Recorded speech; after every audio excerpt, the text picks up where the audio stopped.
बिस्मिल्लाहिर्रहमानिर्रहीम। नाज़रीन अस्सलाम वालेकुम, मैं हूं डॉक्टर नज़ीर सिद्दीकी और आप देख रहे हैं मेरा यूट्यूब चैनल।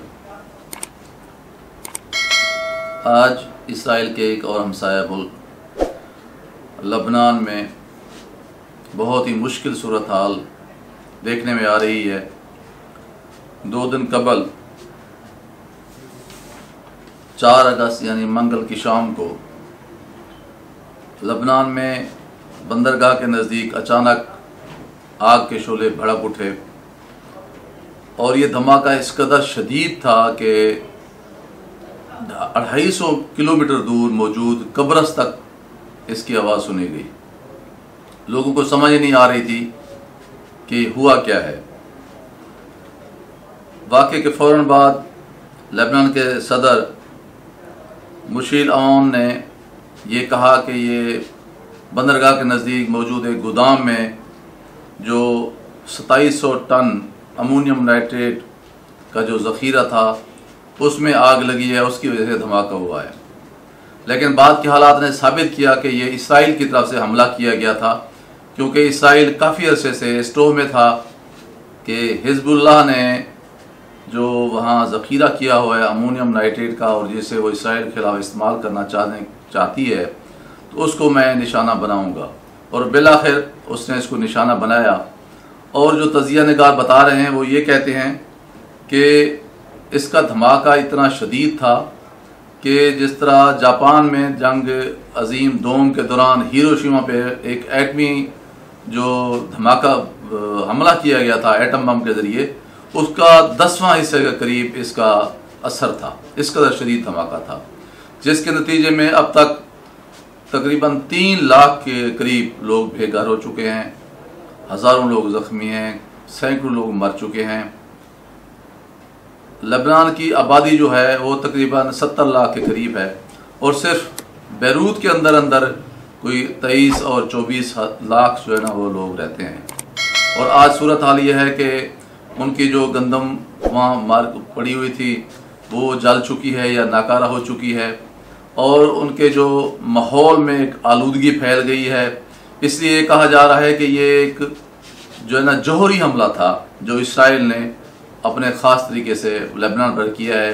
और ये सिर्फ लेबनान पर हमला नहीं हुआ बल्कि इसके ज़रिए पूरे खलीज को एक जो है मैसेज दिया गया है। और हैरानी तो यह है कि भी इसराइल ने इसे अभी तक तस्लीम नहीं किया। हाँ, अलबत्ता अमरीकी सदर ट्रंप ने ये बताया है कि ये इसराइल की तरफ से लबनान पर हमला किया गया था। नाज़रीन कराम, लबनान में इस वक्त जो लोग शदीद परेशान हैं, रो रहे हैं, प्यारों को ढूंढ रहे हैं, ज़ख्मी हैं, अस्पतालों में जगह नहीं है, लोग इंतहाई कसमापुरसी की हालत में हैं। और मैं समझता हूँ कि ये ऐसा एक बुनियाद रखी जा रही है आग की, और ये इस आग ने मज़ीद और बहुत सारे इलाकों तक फैलना है।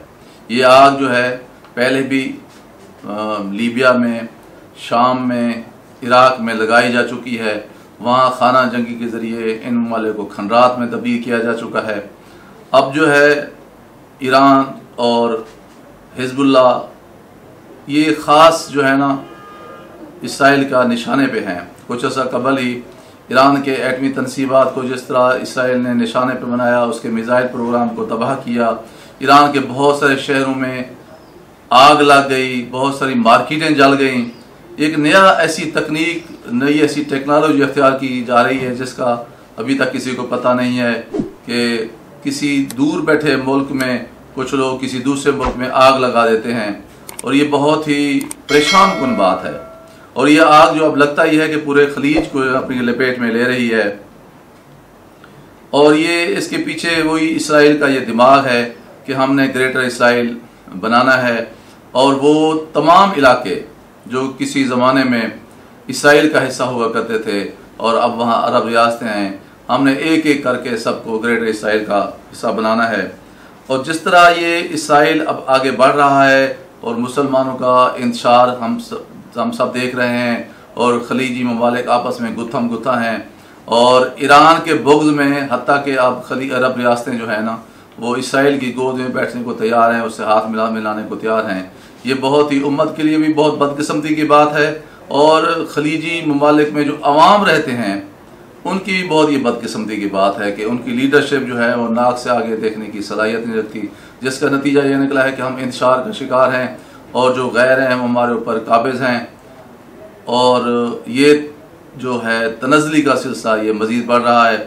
جس طرح یہ اندیکھی آگ دنیا بھر میں پھیل رہی ہے، تو میں یہ سمجھتا ہوں کہ پاکستان کو بھی بہت ہوشیار رہنے کی ضرورت ہے، کیونکہ آپ دیکھ رہے ہیں کہ اسرائیل، امریکہ اور بھارت ایک پیج پہ ہیں اور ہمیں وہ چین کا حصہ سمجھتے ہیں، اور اس وقت جو شدید تناؤ ہے چین اور بھارت میں، تو اسرائیل بھی بھارت کا ہم نوا ہے، تو پاکستان کو بھی ہوشیار رہنے کی ضرورت ہے۔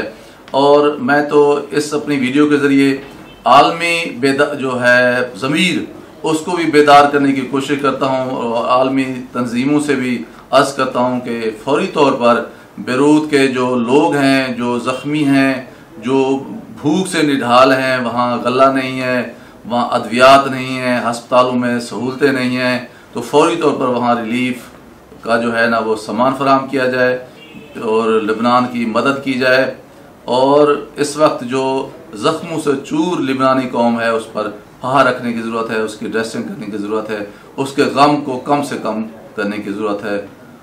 امید کرتا ہوں کہ عالمی دنیا اپنی اس ذمہ داری سے عہدہ برا ہونے کی کوشش کرے گی۔ بہت شکریہ دوستو، آپ سے گزارش ہے کہ میرے YouTube channel doctor Nazir Siddiqui کو سبسکرائب کریں، گھنٹی کے بٹن کو ضرور دبائیں، اور اس ویڈیو کو لائک کریں اور سوشل میڈیا پر زیادہ سے زیادہ شیئر کریں۔ بہت شکریہ۔